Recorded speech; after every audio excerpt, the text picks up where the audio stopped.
রাস্তার যে ফুটেজটা দেখলে সেটা হলো শুধু ট্রেলার, পিকচার এখন দেখাচ্ছি আমি। জায়গাটা সত্যি অসাধারণ, পুরোপুরি 360 ভিউ কভার করছে, যেরকম আমি আর কি দেখেছিলাম বা শুনেছিলাম। ওই রাস্তাটায় নামতে হবে নিচে, ওই যে, আর এইখান থেকে আমাদের টার্নিং নিতে হবে। এই দেখো,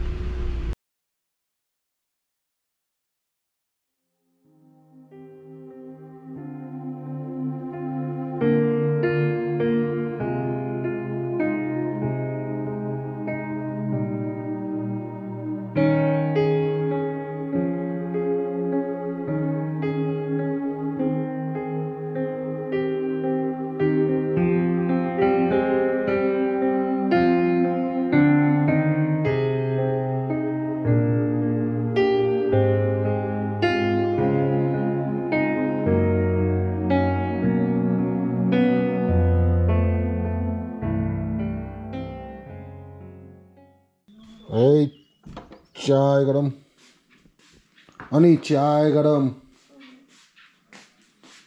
চায় গরম, চায় গরম। ইস, সবাই দেখছে, তুমি সত্যি ঘুমন্ত বউ হয়ে গেছো আমার, সারাদিন ঘুমিয়ে যাচ্ছে শুধু। নাও, ব্রেকফাস্ট চলে এসছে আজকে আমাদের সকাল সকাল। আর ব্রেকফাস্ট কি সুন্দর সাজিয়ে এনেছে, এক ঝুড়ি কচুরি, তার সাথে তরকারি এবং ডিম সেদ্ধ। এই ডিম সেদ্ধ দুটো তোমারই, আমি তো ডিম খাবো না। কি দারুণভাবে সাজিয়ে এনেছে জিনিসটা। যাই হোক, আমরা ব্রেকফাস্ট খাবারটাকে রুমের বাইরেই প্রেফার করলাম, রোদে বসে খাওয়ার জন্য। চটচট করে খাবো, তাড়াতাড়ি। একটা প্লেট, হ্যাঁ, তাড়াতাড়ি করে খাবো, খেয়ে ফ্রেশ হবো, হয়ে বেরিয়ে পড়বো আজকে আমাদের প্রথম সাইট সিন অহলদারা ভিউ পয়েন্টের উদ্দেশ্যে। আর টেস্ট করতে হবে গরম।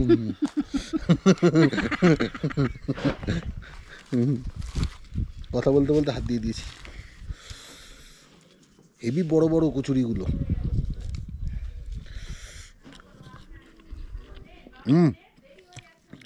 ভালো। আমরা সাজুগুজু করে একদম রেডি হয়ে গেছি দুজনে এবার বেরোনোর জন্য। শুধুমাত্র কাজের মধ্যে যেটা পড়ে আছে সেটা হলো লাগেজ ব্যাগগুলো গাড়িতে লোড করব আর সোজা বেরোবো এখান থেকে ফার্স্ট আমাদের সাইট সিন অহলধারা ভিউ পয়েন্টের জন্য।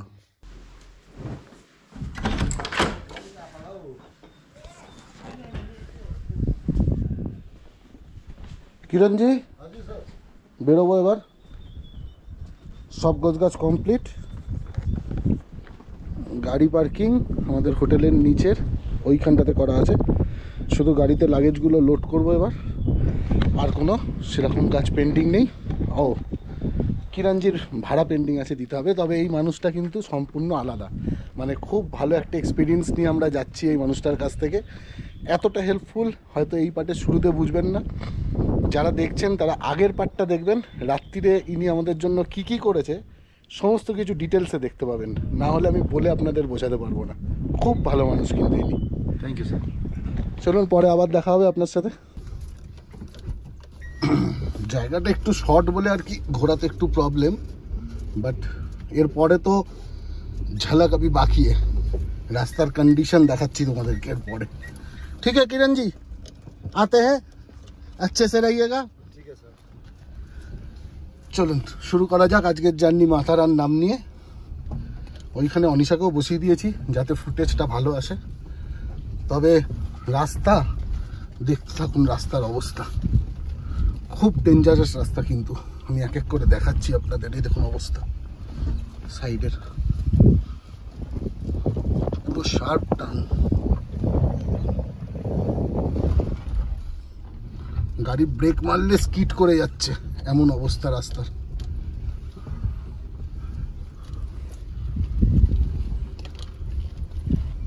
রাস্তার যে ফুটেজটা দেখলে সেটা হলো শুধু ট্রেলার, পিকচার এখন দেখাচ্ছি আমি।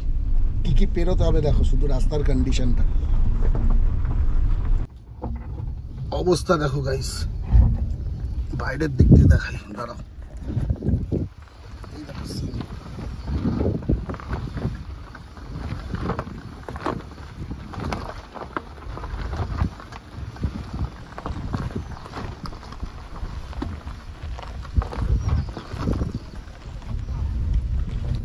সোজা গিয়ে সামনে আবার শার্প টার্ন আছে কিন্তু একটা।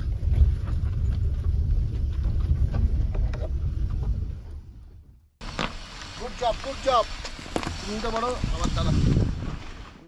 এবার এদিকেরটার অবস্থা দেখো, এদিকেরটা আরো ডেঞ্জারাস। এই দেখো অবস্থা।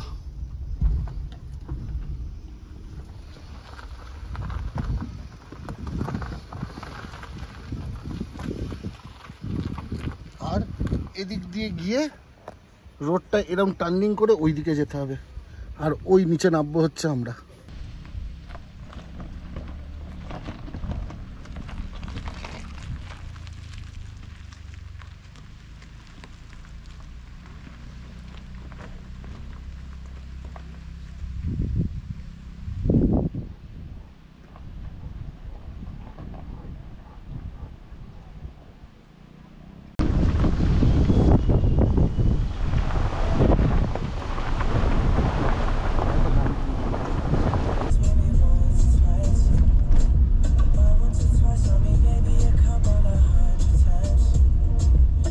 চলে এসেছি আমরা অহলধারা ভিউ পয়েন্টে। হোটেলের থেকে বেশি দূর ছিল না, একদম সামনেই, জাস্ট 10 মিনিট মতো সময় লাগলো।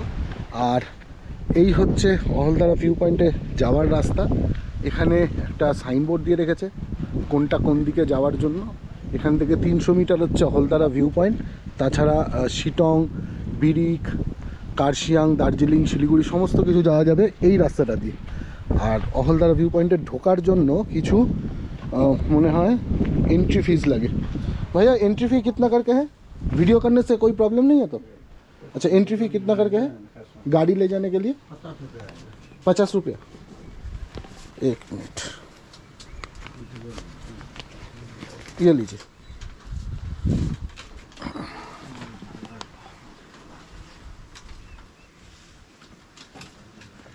Thank you. चलुन 50 টাকার বিনিময় গাড়ি নিয়ে যাওয়া যাবে একদম অহলধারা ভিউ পয়েন্টের সামনাসামনি। দেখি ভেতরের রাস্তাটা কেমন।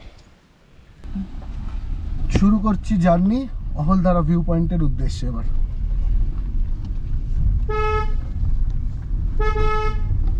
রাস্তা কিন্তু বস খুব ন্যারো, কোয়ালিটি A1, কোনো চাপ নেই। তবে ওই দিক থেকে কোনো গাড়ি আসলে কি করব জানি না। গাড়িকে পার্কিং এই জায়গায় করে দিয়েছি, আর আমরা এবার হাঁটতে হাঁটতে দুজন মিলে চলেছি অহলধারা ভিউ পয়েন্ট দেখতে। চলে এসেছি আমরা অহলধারা ভিউ পয়েন্টের একদম টপে। জায়গাটা সত্যি অসাধারণ, পুরোপুরি 360 ভিউ কভার করছে, যেরকম আমি আর কি দেখেছিলাম বা শুনেছিলাম। এই হচ্ছে টোটাল 360 ভিউ। দুর্দান্ত লাগছে, দুর্দান্ত। আর এই জায়গায় হচ্ছে তিস্তা রিভারটা চারিদিক দেখা যাচ্ছে। হালকা ক্লাউডি কিন্তু খুব সুন্দর লাগছে, খুব জোরে হাওয়াও বইছে।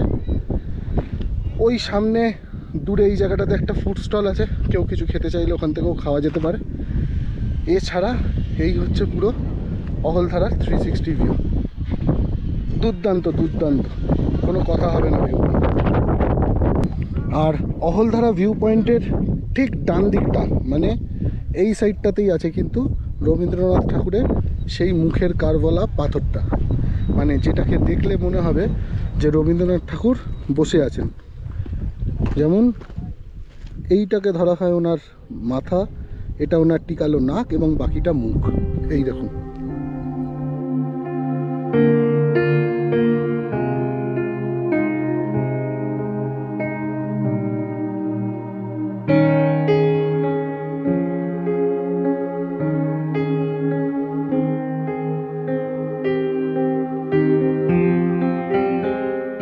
অহলধারা ভিউ পয়েন্ট থেকে নেমে এসে পার্কিংয়ের আগে একটা ছোট্ট চায়ের দোকান পেয়েছিলাম, তো সেখান থেকে গলা ভেজানোর জন্য নিয়ে নিয়েছি ব্ল্যাক টি।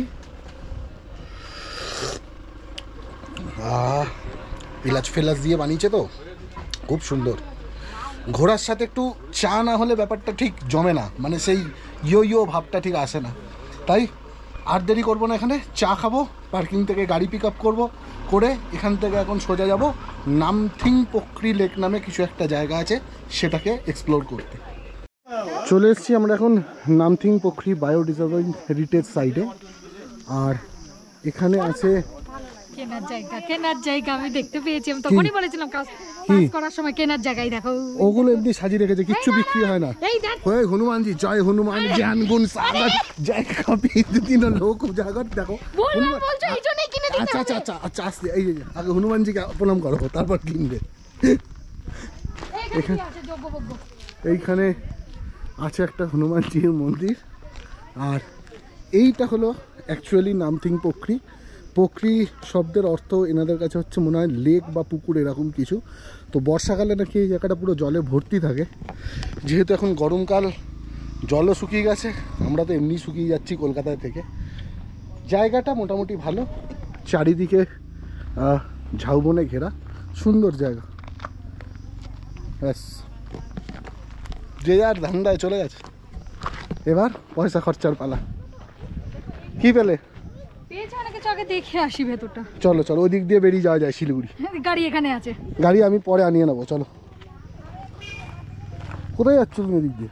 দেখেছি কিছুক্ষণ আগে একটা লোককে আসতে এদিক দিয়ে। চলো, কতগুলো গাড়ি দাঁড়িয়ে আছে, ভেতরে ভূত আছে ওই জন্য এখানে হনুমানজি রেখেছে। কিন্তু ওই তোমার ডাউহিলে তো তোমার পরিবারের লোকের সাথে দেখা হয়নি হেরিটেজ চার্চে। এখানে দেখো, যদি মাসি পিসি কাউকে পাও দেখতে আগের জন্মের।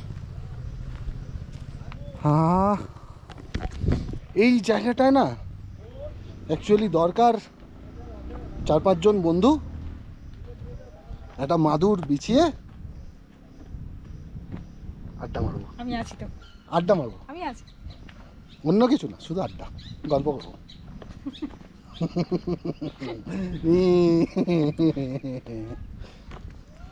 এই ওপরে কি সব আছে? ওখানে খাবার দাবার বিক্রি হচ্ছে? না, খাওয়া দাওয়া না।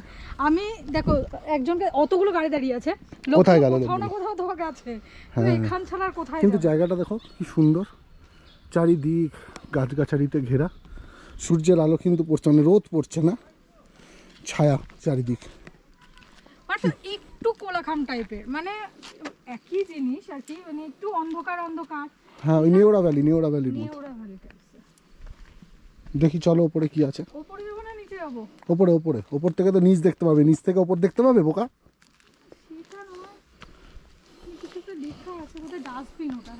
চলো, ডাস্টবিন দর্শনীয় স্থান, তোমার পাল্লায় মানুষকে ছাড়লে হয়ে গেল।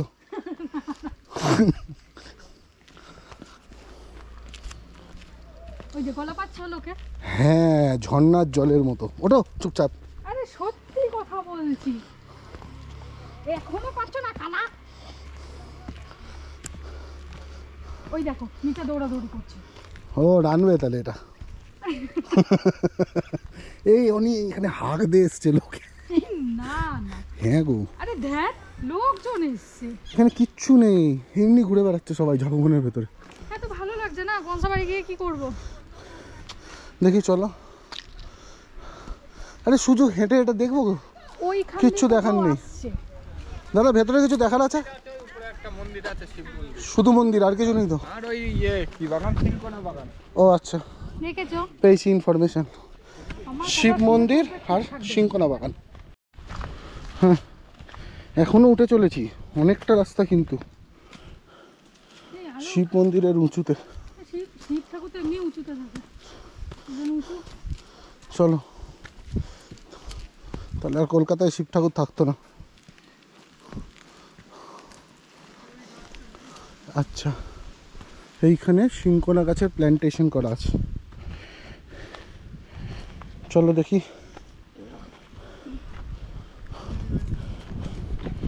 বাড়ি ফেরার পর খুব কম হলেও 5 থেকে 7 কেজি ওয়েট কমবে আমার, যা হাঁটছি। এটাই কি সিংকোনা গাছ? আমি চিনি না গাছের সম্পর্কে, এগুলোই কি সিংকোনা গাছ? আমি তো গাছ বিশেষজ্ঞ। আসো দেখি ওপরে, চলো। এত দূর এলাম যখন, মন্দিরটা দর্শন করেই যাই।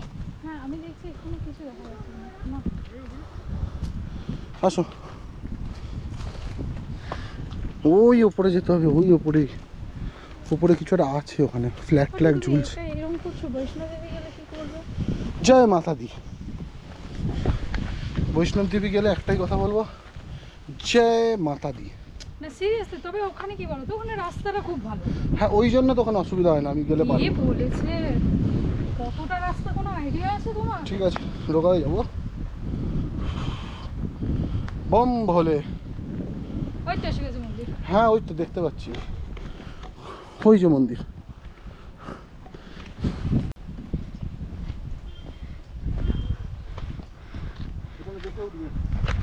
হাত দাও, নিচে তাকিয়ে ওঠো, ভিডিও করার চক্করে পড়বে।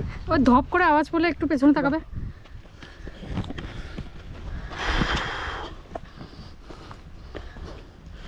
এই হচ্ছে পাহাড়ের ওপরে এক কোনায় অবস্থিত শিব মন্দির। চলুন ভেতরে শিব ঠাকুরটাকেও দেখাই।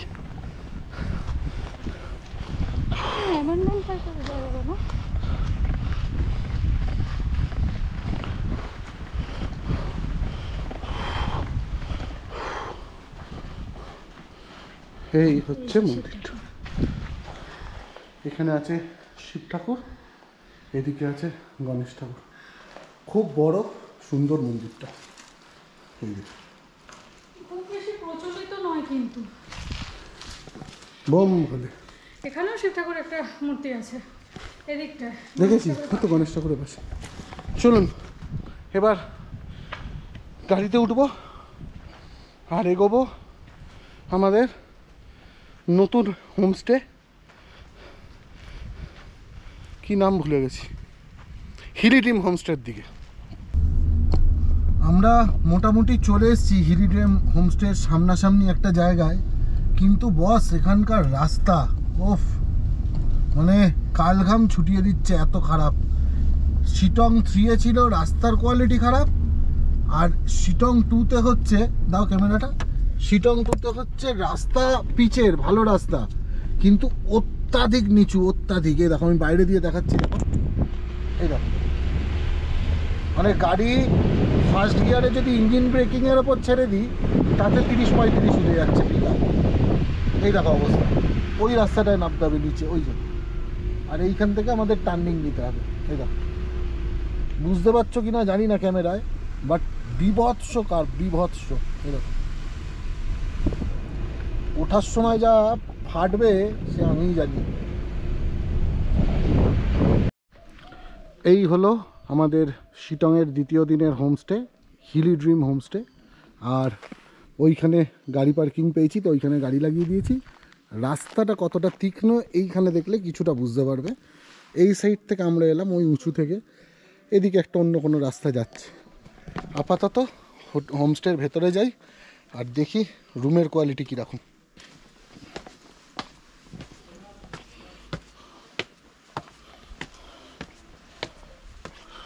বাহ, সুন্দর সুন্দর।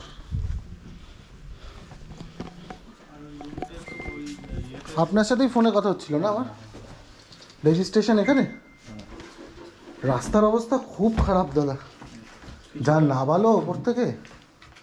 আপনি কোনটা দিয়েছেন? আমি তো শিটং 3-তে ছিলাম প্রথমে। শিটং 3 তাহলে আপনি এইটা দিয়ে আসলেন না কেন? না, আমরা ওই অহলদার ভিউ পয়েন্ট দেখতে গেলাম, হ্যাঁ, তো ওখান থেকে দেখে ওই মোড়ের মাথা থেকে ডান দিকে ঢুকালো একটা রাস্তা, ওটা দিয়ে পুরো নেবে এরকম, মানে কোয়ালিটি ভালো কিন্তু পুরো কার্ভ, ওটা দিয়ে নেবে এখানে এসে দাঁড়ালো। চলো চলে মিতবা। ও ফার্স্ট ফ্লোরেই আমাদের রুম দিয়েছে, দেখি আমার রুমটা। বাহ, উঠতে উঠতেই মন ভালো হয়ে যাবে এখানে পেন্টিং দেখে। সামনে একটা বড় লন, নিচে কার্পেট পাতা, আর ডান দিকে ঘুরেই ফার্স্ট রুম হচ্ছে আমাদের।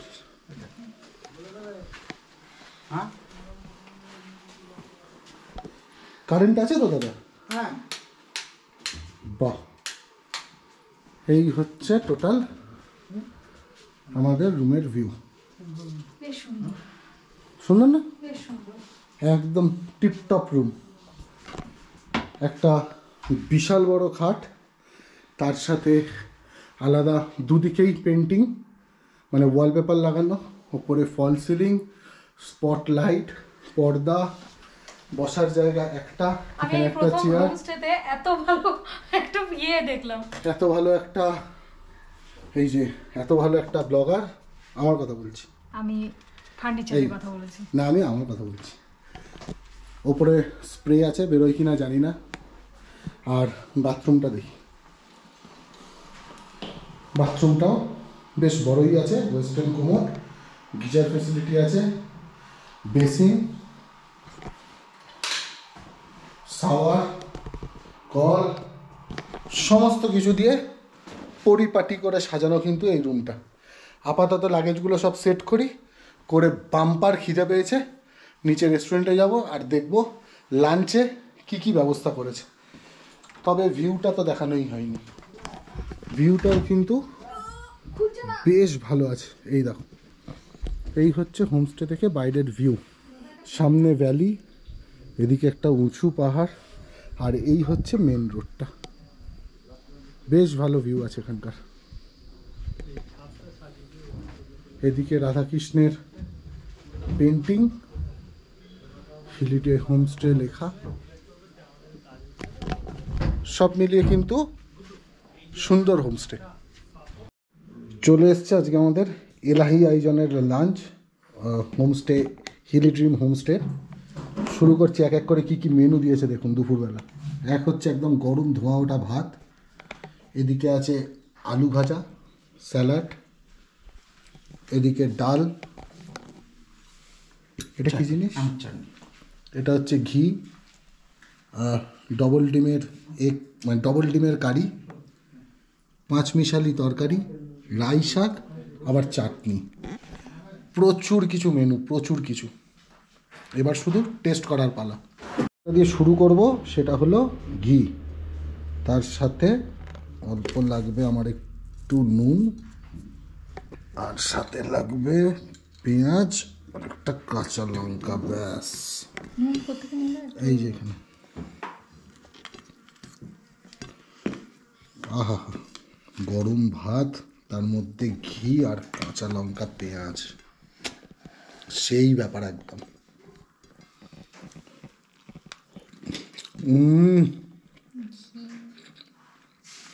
অমৃত অমৃত।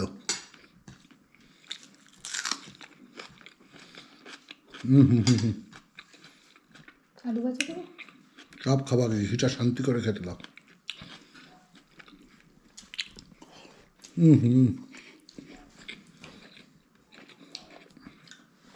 A1 লাগছে, A1।